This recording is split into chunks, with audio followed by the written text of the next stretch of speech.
சண்முகருக்கு மட்டும் இருக்கா அப்படின்னு ஒரு சிலர் கேட்கலான்னு நினைப்பீங்க. எப்பயுமே நான் ஒரு தலத்தை பத்தி சொல்லும் போது, அதிலும் குறிப்பா முருகனை பத்தி பேசும்போது அருணகிரிநாதரை பத்தி பேசாம இருக்கவே முடியாது, இருக்கவும் மாட்டேன். அது எல்லாருக்கும் நல்லா தெரியும்.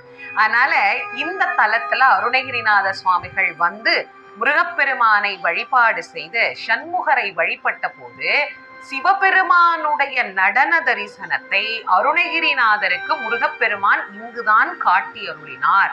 சண்முகர் அந்த நடராஜ கோலத்தை இன்னைக்கும் சிகப்பு சாத்துற போது முன்பக்கம் பாத்தீங்கன்னா சண்முகராக இருப்பார், பின்பக்கம் பாத்தீங்கன்னா நடராஜராக இருப்பார்.